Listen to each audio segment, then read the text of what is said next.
for Chuck Cassell's Elgin's Historic Homes, which we're calling Elgin's Timeless Homes. Chuck is an amazing watercolorist, and he has really captured these old homes, and you see the beauty of them, you know, not just the architectural stuff, but also kind of what they mean in the community. Okay, so welcome to the museum. My name is Liz Marston. I'm the museum director, and I'm so happy you're all here. And there's plenty of food and drink, so feel free to get up and wander around when Kristen's talking only, though. So we're going to be I'm going to introduce Chuck, and then also Christen is our preservation officer. Do you want to? Yes. she's our very qualified person that works at the city and handles all of our preservation. So that includes 5 historic districts and all the certificates of appropriateness for that, and then everything else in community development too. She just submitted a World War II Heritage City nomination for Elgin as well. So she's really up on it. All right, so they're going to go back and forth, but Chuck, we're going to start with Chuck. He received a Bachelor of Architecture degree from the University of Illinois. He began his architectural career with a 3-year internship at Skidmore, Owings & Merrill in Chicago, followed by 35 years as a partner at Burnage, Cassell Associates in Elgin. Chuck began his pursuit of watercolor painting following his retirement. His paintings reflect an interest in exploring the effects of natural light and the resulting shades and shadows. His work has been displayed in numerous galleries, juried shows, and can be viewed on saatchiart.com. Okay, so most recently he has combined his interest in architecture, watercolor, painting, and history by executing paintings in partnership with several King County history museums, and I think Elgin is the 4th community. So we're very fortunate to have him concentrate on Elgin. So here's Chuck.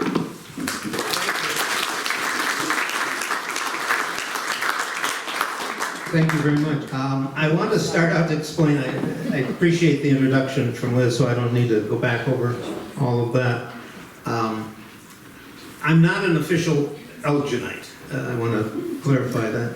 I've only lived in Elgin for 50 years. So to be official, I think you have to be born and raised in Elgin. And my wife, Penny, is an official Elginite. Member of the class of 1960 of Elgin High School. And interesting, we have a lot of, let's have a show of hands, how many 1960 classmates? Yeah, there we go. So anyway, I think Chan Swan was supposed to be here. He's the spokesman for the class. Anyway, Christen and I are going to share the presentation tonight. I'm going to talk a little bit at the beginning about how and why I did the paintings, why I selected these specific houses, and why I'm calling them historic houses. That may mean something different to everybody. And then I'm going to talk a little bit about the unique aspects of watercolor painting as you compare it to, say, oil painting or acrylics, because it's a very different process. And then Christen is going to follow up with a discussion about the individual houses, about the history of the house, about the architectural style. Keep going. Okay. And the background stories, who owned the house originally, that kind of thing. As Liz mentioned, I'm an architect. I'm not what I would call a professional artist. I took a watercolor class as a required class. I think it was Watercolor 101 at the University of Illinois. It was required as part of my architectural training. And as a result of that, I remember distinctly at the end of that course how much I enjoyed the course and thought to myself, you know, this is something I'd really like to pursue someday. But it wasn't till 40 years later that when I retired that I finally had the time to do that. So when I did have the time, when I did retire, I started reading books from the Gilbourne Library and watching videos, and I just sort of threw myself into it, and eventually over a period of months I started to gain some confidence and started entering some shows and ultimately have some work in some galleries and have exhibited in the art fairs that are held up and down the Fox Valley in the summer, the outdoor art fairs. I've done a number of those, and currently have work on a gallery online. My paintings are almost always based on photographs that I've taken. Penny and I, when we travel to see our 3 daughters who are currently living in Kansas City and Houston and Charlotte, a lot of driving trips over the last 20 years, we would seek out historical spots and I would take photographs and come back and do paintings, also local scenes. I think, for me, the watercolor painting has been something that I can just sort of get lost in. I just really enjoy doing it. I think everybody has something that they probably have that same experience with. It might be reading a good book, or walk in the woods, or gardening, or listening to music, whatever it is for you. For me, it's watercolor painting. And I really get a kick out of doing it, and for to have an opportunity to do something like this tonight just is kind of a cream on the top. When COVID hit about 5 years ago, I was looking for a project. We weren't traveling, no one was traveling at that time. And I came up with the idea of doing a series of paintings locally. And these are all scenes of the community, starting with Carpentersville in the upper right, down to Aurora. And my initial thought was to do what we call streetscapes, paintings of the historic buildings downtown. And as I started doing the photography, I ended up focusing more on the bridges. I thought the views of the bridges with the towns in the background were more interesting, and picked up the history of the communities. And these paintings, you may have noticed, are on exhibit out here in the hallway, just at the stairs, so you can look at them on the way out. And I appreciate the opportunity. They've been hanging here for a couple of years. They were at the Gilborden Library for a couple of months, and now they've been here at the museum. I thought I'd mention, I'm looking for a permanent home for these paintings. I do a lot of donating of paintings to various not-for-profits and so forth. And while these paintings cover the whole county, this museum is specifically Elgin. So I'm looking for, and maybe someone in the crowd here can help me, I'm looking for a not-for-profit agency that maybe serves all of the county, or a county government building would make sense for them to be exhibited in. I'd be willing to donate the paintings if we can find an appropriate home for them. So if that strikes a chord with somebody, look me up afterwards and we can talk about that. 3 years ago, Penny and I moved to Geneva, to a retirement community called Greenfields. And as a result of that, we started spending a lot more time in downtown Geneva than we had previously.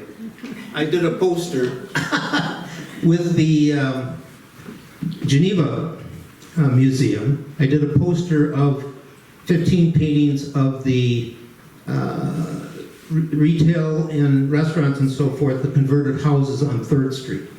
I was just enamored with that stretch, and the poster is entitled "The Unique Something of Geneva on 3rd Street," and I forgot the exact title.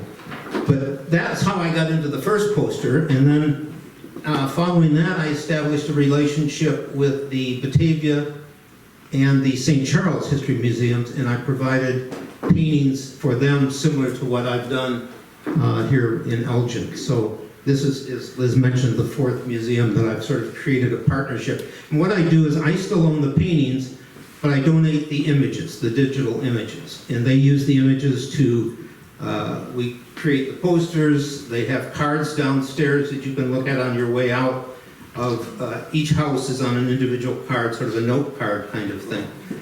So they sell those, they make money from the sales of them, and I donate the images. And so it's kind of a win-win situation. So, I kind of lost my place with that Geneva painting, but let me see where I am here. So, last year, about this time, I approached Liz about the idea of doing the paintings here in Elgin, and she and her staff were very enthusiastic and supportive. They initially, at my request, armed me with a list of houses, maybe 60, 70 houses that would qualify as historic homes here in Elgin. And starting with that list, I started driving up and down the streets. Having lived here as long as I had, I was familiar with many of them, but not all of them. And out of that list, I've ultimately ended up with these 16 houses, and I'll explain a little bit why they're these 16 specifically. Originally, the plan was to do 2 posters, one of the east side and one of the west side. would have been 32. A lot more houses, a lot more styles. But about 2-3 months ago, I was churning along. I got 20 paintings done, and my wrist, which I have arthritis in my wrist when I play golf, I use a kind of a large metal reinforced mitt, and I was painting with that a couple of months ago, and I just finally had to stop and say, hey, look, I'm just going to do one poster. So out of those 20, I selected these 16. My definition for the purposes of this poster of historic houses is not to say to you, these are the oldest houses in town. They're not. They range from the 1840s to the 1970s. My concept was to pick houses that represented various architectural styles through the life of the community. And so we have, of the 16 houses that I've chosen, there are 11 architectural styles, and Christen's going to give more background on that. So that was I just wanted to clarify that. The next thing I wanted to talk about a little bit was, I'm often asked how I do the paintings, and I start with a photograph. This is is it pronounced Freeler House, the original owners? Freiler, I'm sorry. Laura Straub, who's here tonight, I just met an hour ago, is the current owner of the house. Beautiful home. And I was going to walk you through the process of how I do the paintings. I start with a photograph, and you can see from this photograph that there's some elements that I ultimately leave out. There's a house in the background. There's a house across the street.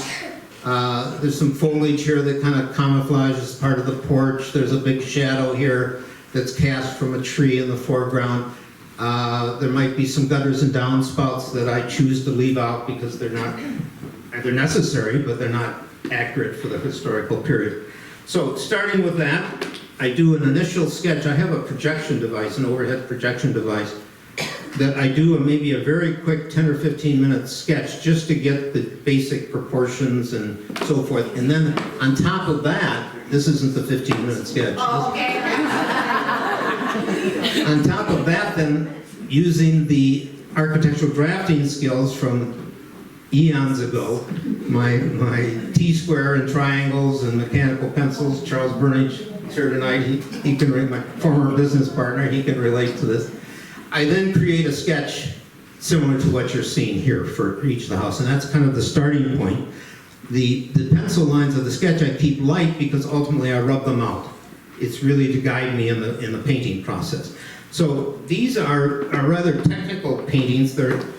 I would refer to them as illustrations, not fine art. That's just because of the way I do them, and they're not impressionistic. I'm not trying to tell a story.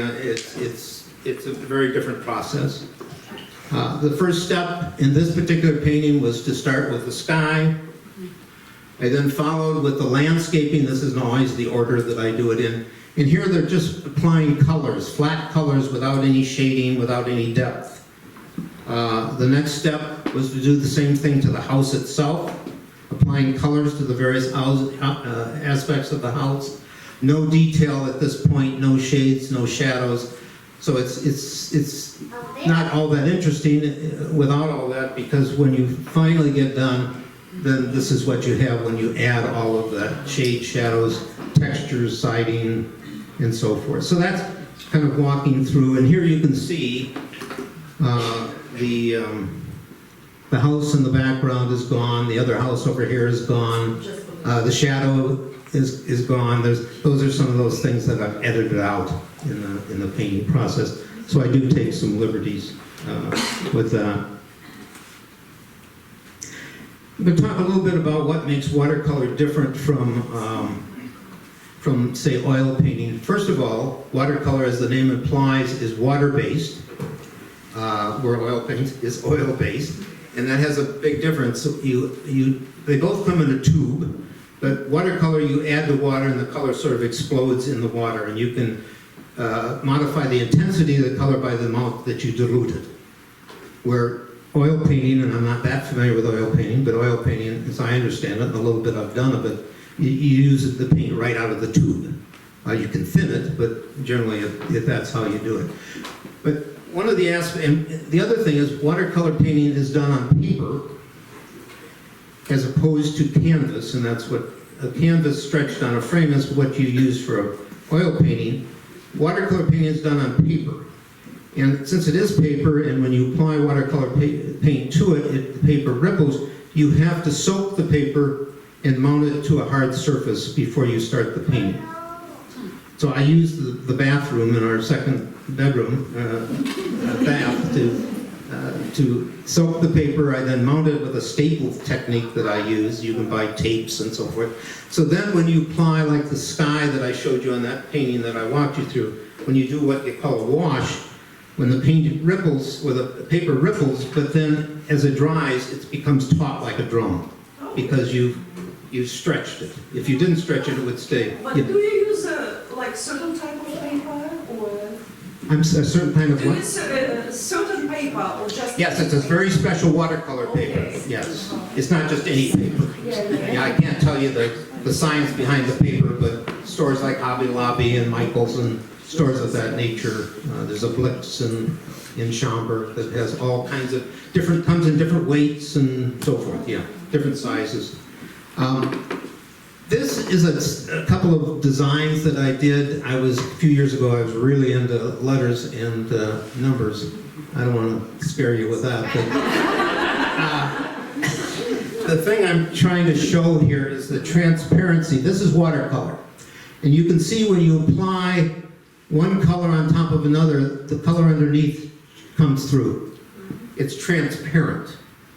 If that you did this with oils and the number 4, which is the lightest color in yellow, was the last number that you drew, or last number that you painted, that 4 would sit on top and you wouldn't see anything underneath it. Well, with watercolor, they're all additive, so by the time you get them all on top of each other in the middle, it almost becomes black. So watercolor, you have to anticipate that when you're doing the painting because it's very difficult to correct. You can make something darker, but you can't make it lighter.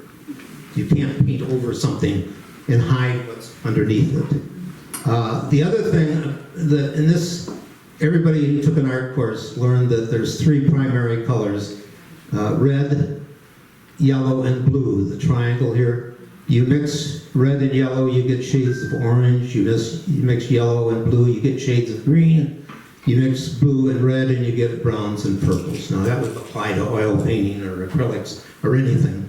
But you can see how when those colors are applied on top of each other with watercolor, the transparency comes through. So that's a big factor with watercolor.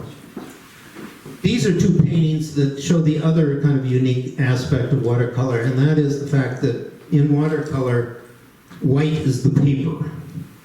You can buy a tube of white, but when you mix it with water, it becomes transparent. So it really is sort of useless. If you can gray something a little bit by using it after it's been diluted with water. But these 2 paintings indicate how everything you see here is the paper. If it's white, is the paper. And in order to achieve something like the whiskers here on the tiger, I use, and there's a lot of tricks in watercolor, and this is one of them, is to use something called masking fluid. Comes in a liquid in a bottle, apply it with a brush, and within a minute or 2 it dries, and it's kind of elastic. It's like latex. And you apply that, and then I come in and paint the black, and then when that dries, you can go back and peel off the masking fluid, and that reveals the white paper underneath. The same thing on the tree here. This happens to be a historic house in Geneva that I did a number of years ago. Today that house is cream colored with powder blue shutters, and the trees are gone, which is kind of disappointing too. But anyway, this tree, for instance, in oil painting, I'm sure you'd probably paint it green. Then you'd come back after the green had dried, and you'd apply the white of the snow. And then when that dried, you'd come back and create some shadows where the tree's overhanging on the branches. In watercolor, it's a very different process. First thing I did on the pencil drawing was applying the masking fluid everywhere that I needed it to be white. Then I painted green down the whole tree, let that dry, peel off the masking fluid, and now the areas of snow are white, and then add gray to make shadows on top of them. So those are some of the kind of tricky, yes, Jean? What color is the masking fluid then? Does that? It comes in a sort of a neutral color, and I add watercolor paint to it so I can see it. Yeah. Otherwise, it sort of disappears on the paper, so I don't understand. I bought some that comes pink, and that's better for me than the neutral color, so that you can actually see it. Other thing, real quick, I'm running long here, but that's kind of tricky with watercolor is if you look at the shadow right here, there's a shadow that's echoing the eave lines, cast by the eave here. And then there's very casual, and that's a very rigid parallel line. Then there's these very casual shadows that are cast by the tree. Well, because of the nature of watercolor, you have to paint all of that at the same time. If I were to paint that shadow from the eave, let it dry, come back 10 minutes later and paint the casual shadow, I get a line where the two overlap because they're transparent. So when you're doing a shadow like that, that's just one little aspect. It's called, we used to call it in the firm, keeping a wet edge. The landscape architects would be doing with markers, coloring site plans, and they would, you'd want to ask somebody a question and say, no, I've got a wet edge, I can't stop. So, yes, I have a question. That painting right behind your head, did you use masking fluid on the railing and stuff, or you just careful? Yes. Well, some cases I did. You know, if it's a straightforward line, a bulk area like that, I probably just left it white. But when I get into the really tricky detailing on some of the ornate houses, then I use a lot more, like the wing mansion, for instance, with all the detail on the porches and so forth. We'll look at that in a minute. I use a lot of the masking fluid to kind of build up levels. So I think that is my portion of the, I'd like to turn it over to Christen. Christen, I'm going to interrupt you on the Newman. Yes, definitely. Mansion. Sounds good. All right. Sorry if I ran over that. You're fine. There's your pointer. Thank you. All right, so this is 302 West Chicago Street. It's also known as the Nancy Kimball House. It was built by her sons Samuel and William in 1846, so this is one of our oldest houses in Elgin. She lived in the home until her death in 1888 at 101 years old. We actually know the mason of the house. It was Ralph Grow. It's in the Greek Revival style, and you can tell that with the gable front and the cornice returns, but also the coining on the edges here. And then also the offset entry with the side lights and the transom above. This is a cobblestone construction, and only 6 of these are left in Elgin. Elgin actually had over 20 of these. This technique was brought up from upstate New York, and this building just received a heritage plaque, which notes the date of construction and original owner's name this past Tuesday at the Mayor's Awards. This is 327 DuPage Street, and it's the Spire House, built for John Spire in 1871.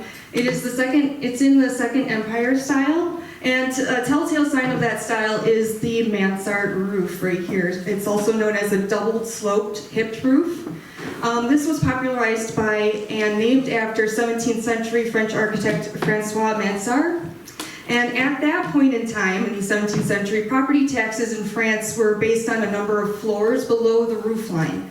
So this was a way to get around taxes, so tax evasion, I guess, in the 17th century. But some other characteristics of this style are dormers, also very symmetrical facade. Oh, I love that you have the heritage plaque on here, right there. There we go, great. So, the most famous resident here was John Murphy, who invented the motorized street sweeper, also now the Elgin Sweeper Company. So 434 East Chicago Street, this was done in the Italianate style. Some telltale signs of that is a low-sloped roof, symmetrical design, also the heavy cornice with brackets. This was restored in 1997. Before that, they didn't have this front stoop porch here, so they had to recreate that porch. It was built in 1880, and Abraham and Jane Archibald. He was a retired farmer. You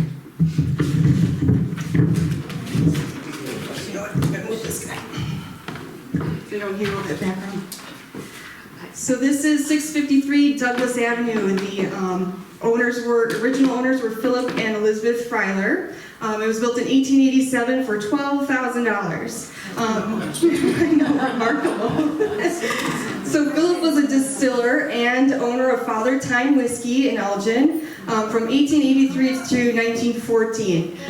Can anyone tell me why he was only here until 1914? Prohibition. Elgin got prohibition 5 years before the rest of the country. So we went dry in 1914 and he moved his business to Chicago.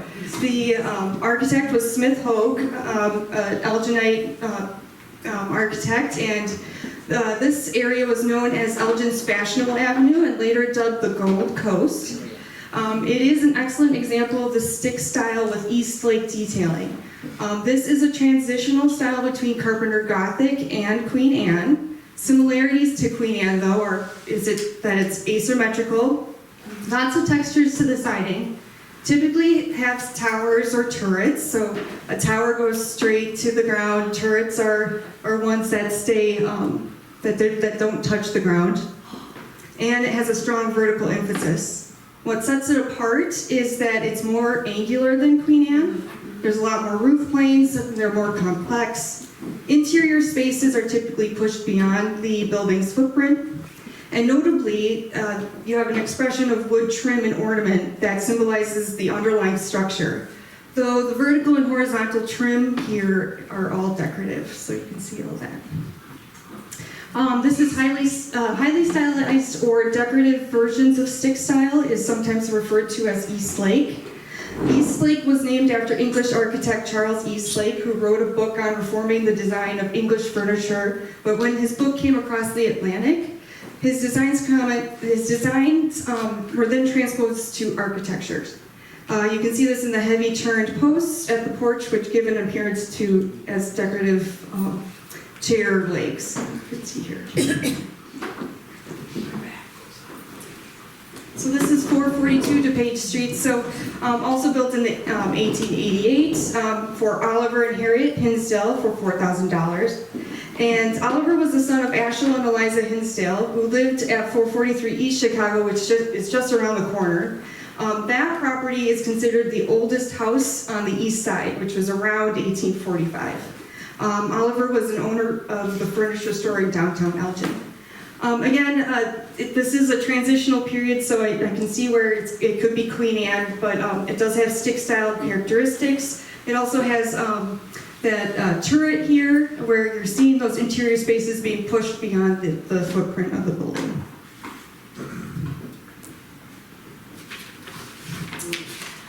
This is 214 South State Street, built in 1889 for Ora and Anna Pelton. South State Street was known as Rich Man's Row. Ora was a doctor and a renowned surgeon in Elgin. He passed away in 1941.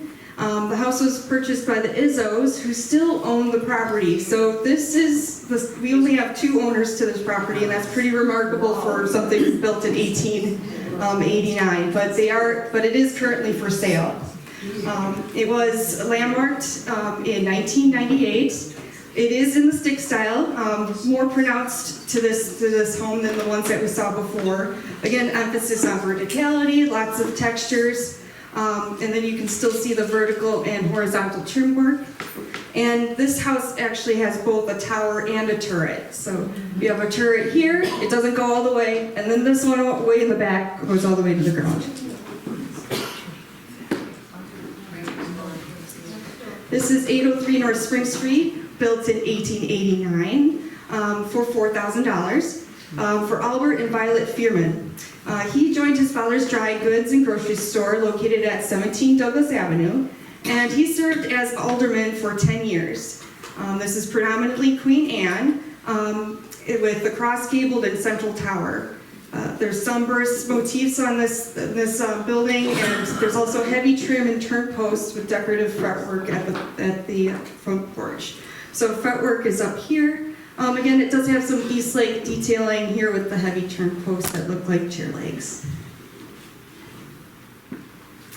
And I'm going to turn it over to Chuck. You go ahead. Okay. I'll pick up after. Okay, great, awesome, sounds good. So 321 Division Street, built in 1889. It is in the Queen Anne style, but the subtype is the masonry subtype.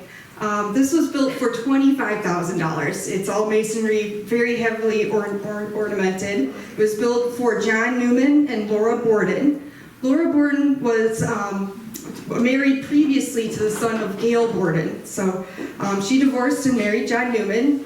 John was actually the leading butterman, starting the Springbrook Creamery in 1876.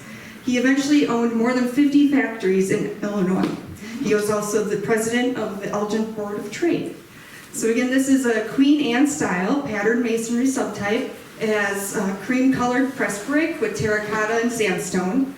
Not as much trim shown here as you saw in the others, but there is still this, they still have heavy turn posts and an emphasis on verticality. And this has a turret right here at the center. So, yeah, and now I'll turn it over to Chuck. Just real quick, I just want to mention a couple of things about this house. Penny and I, my wife Penny and I, have a relationship to the house, not to this original owner, the Newmans, but the Ludwig family were the second owners. And it was purchased by Oscar Ludwig, who was the owner of Ludwig Milk. So it went from one dairyman to another. And Oscar's son was Ernie Ludwig, who many people in the room knew Ernie. Ernie was very prominent in the community, kind of a character, a fun guy to be around. Ernie and his wife had 3 children, 2 sons and a daughter, and their daughter is Lynn Ludwig. And Lynn was also part of the infamous class of 1960 that we were talking about. Jan Swan just showed up, the class historian here. So Penny was a very close friend and classmate of Lynn Ludwig, and when Lynn married a fraternity brother of mine from college, Penny and I were both in the wedding, and that's how we met, was at the wedding of Lynn Ludwig. So that's kind of a circuitous connection here. But the other thing I wanted to mention is this house had a short life as a restaurant. Many of you who live in Elgin remember it as Butterman's Restaurant. Dr. Richard Powers bought the house and turned the project of making it a restaurant over to his son David and his son-in-law Tom Ackerman, and they hired our firm, and Charles was the principal in charge, the lead architect on the project, and it was, I remember, a very challenging project. The house had been empty for a number of years. It had been heavily vandalized, even to the point of mantles being taken off the fireplaces. There had been a fire in the entry, if I'm recalling correctly. Had to be brought up to code. A commercial kitchen had to be added. So it was quite an ambitious project. So it had a short life then as a restaurant, and then for a very short time, Dr. Powers, nearing retirement, used it for his medical offices. And I think Penny would rather I didn't tell this story, but when I finished the painting, she remembered being examined by Dr. Powers in the dining room.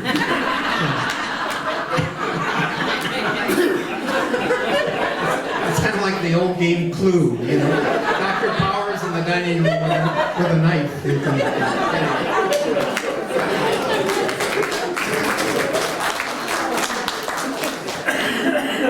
That's amazing.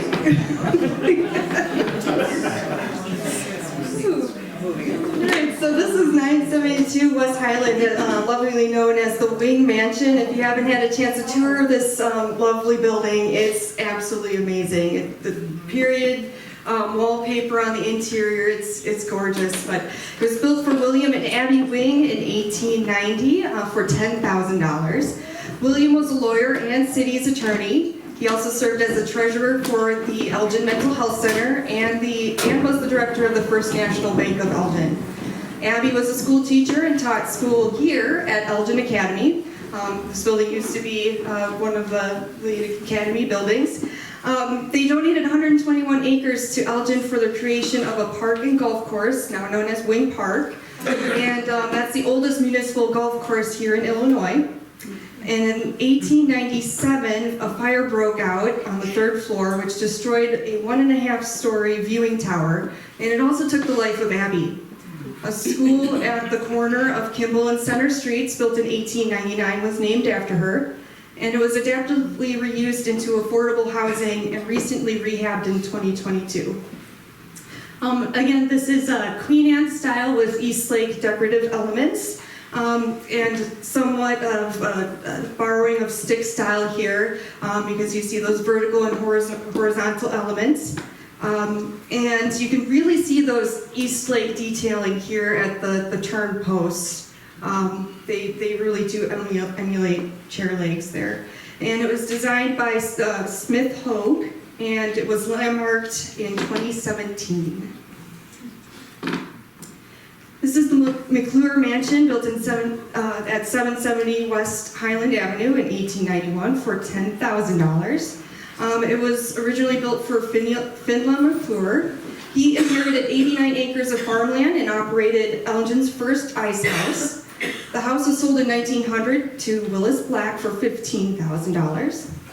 And the house was transferred to his daughter Moretta in 1916 and her husband, and they remained in the home until his passing in 1980.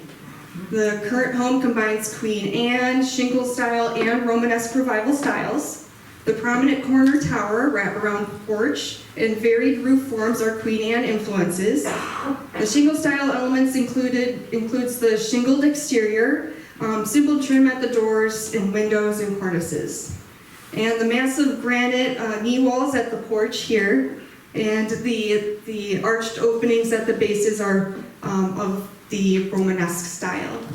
It was designed by William Wright-Abel, and the mason was Andrew Magnus, and it was landmarked in 2005. Fort North Jackson was built for John and Eugenia Ranstead in 1897.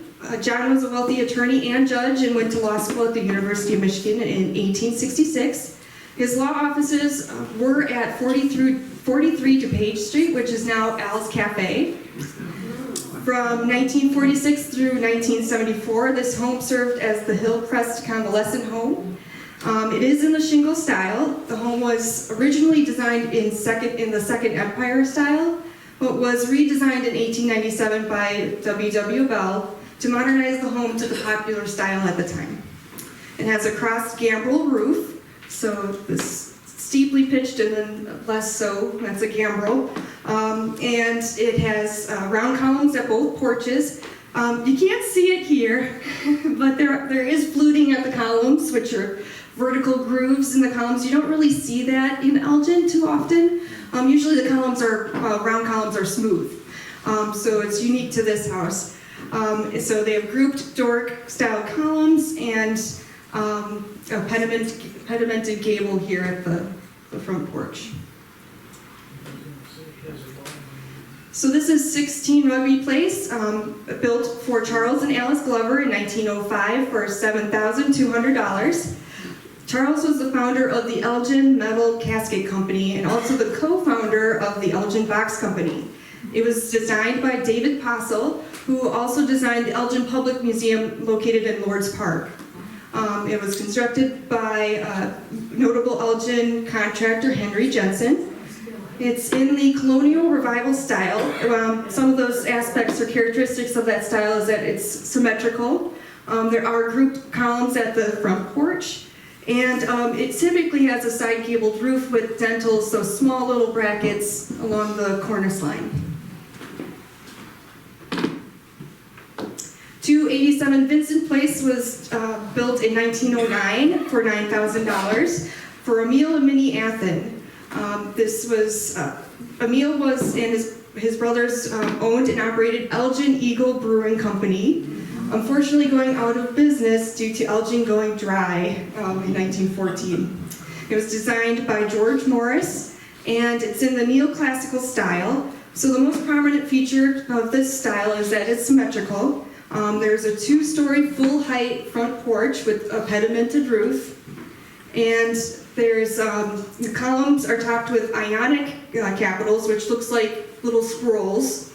And the cornice has dentils, and there's multi-lights with coining here at the corners. So multi-light windows, so you have, it looks like 6/1 light windows there.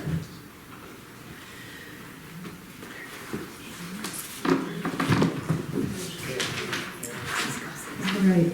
950 West Highland was built in 1915 for Dr. Lawrence and Eldora Hughes. It was designed in the prairie style, so elements of that style is a low-pitched roof, wide overhanging eaves. It doesn't necessarily have to be symmetrical, but there's emphasis on horizontality. This one has grouped casement windows, which is typical. And unique to this home is that it has tapered walls or battered walls at the first floor, so you see how it bends out. And this was designed by George Mayer, who is a Prairie School architect. George Mayer, this house is the only known George Mayer house in Elgin.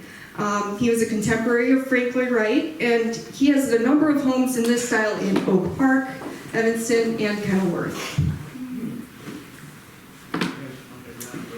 And 664 Oak Street was built in 1926 for Herman Weinoff, who was a shoe salesman. This is a Sears, Roebuck and Company kit house, and that's the Elsmore model.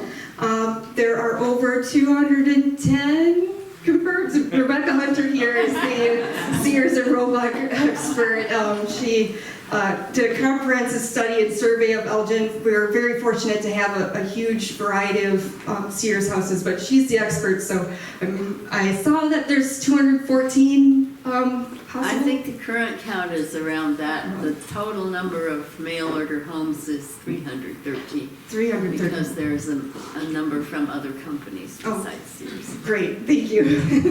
Ask her all, yes. It came out front of a railroad car out of Chicago. Yes, right. It's probably the reason why we have so many here. It was very easy to get the material as also the plans from Sears. This house is a bungalow with craftsman detailing. So bungalow typically is 1 to 1.5 stories with wide porches. There's brackets at the front gable as well as the gable ornament. Those are craftsman details. Same with, you can see the multi-light windows, so it looks like 4/1s here. This particular style has what's called a trellis columns, and that are spread across the porch that gives you an unobstructed view when you're sitting on your porch. So, but that's all the history I have. I'm going to turn it over to Chuck because he knows the best about the next house. Thank you.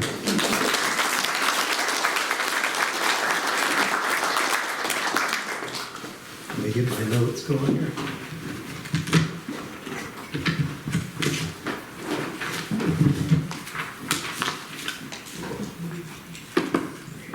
This is our house.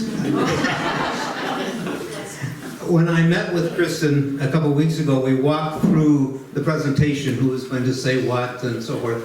And we went through each house and kind of compared notes on the architectural styles and on the backstories and whatnot. And when we got to this house, I think your direct quote was, "I'm not touching that one."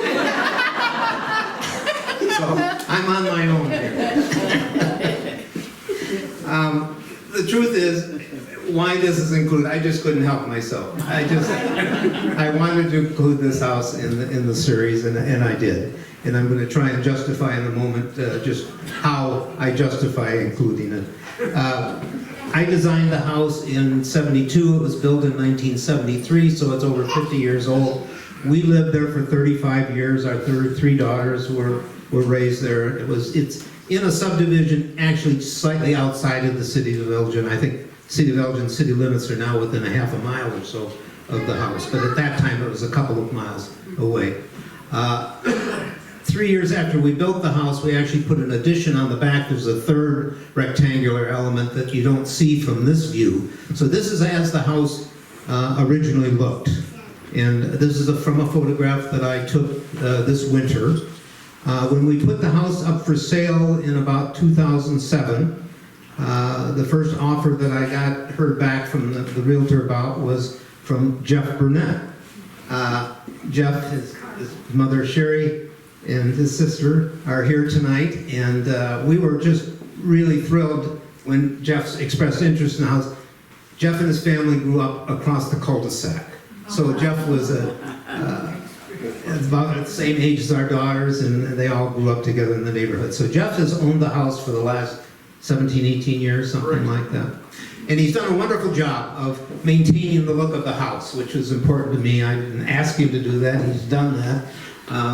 Again, I said, this is a photograph as it looks today. He hasn't painted it purple or put a mansard roof on it, or yet he hasn't done any of those things. So, the justification that I have for including this house is I have a book, and I brought it with me tonight. I have several reference materials that I use for identifying historical styles, but this is the book I rely on most, and it's called A Field Guide to American Houses, and it's built by a couple named Virginia and Lee McAllister.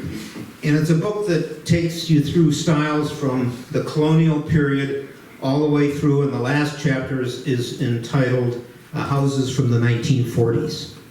So this would fall in that time period. And within that chapter, they identify 3 styles in that period from the 40s, and one of them is modern. And I would suggest to you that this falls in the category of modern. And then within modern, they show 4 or 5 different varieties or subtypes, and one of those is contemporary.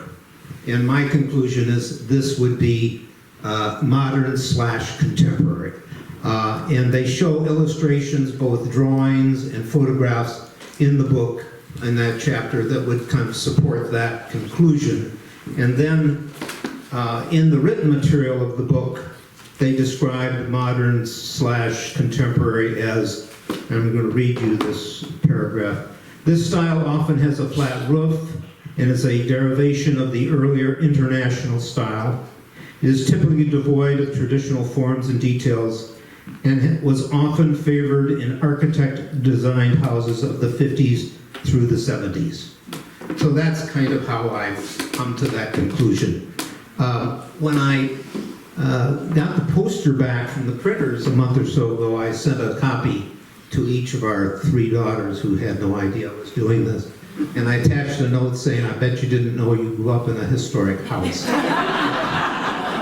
And we all got a big kick out of that. So that really concludes our formal presentation. Are there any questions? Yeah, Denny? The builder of your house, Chuck? Frank Gross was his name, a local guy that kind of worked by himself. He was elderly. I bet he was in his 60s at the time he built this. Had built homes in Elgin all his life. Just a really terrific guy and a real craftsman. Real pleasure to work with. Some others in the may have known Frank. Yes, Dan. Chuck, how long does it take you to do one of these paintings? I would say it takes a minimum of 20, maybe 30 hours to do one. And that might include the drawing, the initial pencil drawing. And then there's the time photographing it and later matting and framing and so forth. So it's just something it's just a labor of love. I just enjoy doing it, obviously. So the museum has copies of the poster for sale. Again, I've donated the images, so any money that's raised through that process goes to the museum. They also have cards downstairs. Each of the houses, many, I don't know if they've done them all, but there are half a dozen or more houses that have cards that you can use, like thank you cards and that kind of thing, with a single house on each. So I think that concludes it. As you leave tonight, you'll be driving through a historic district, and my guess is you're going to say, "Oh, I'll bet that's a Queen Anne." No? Maybe not. Thank you all for coming.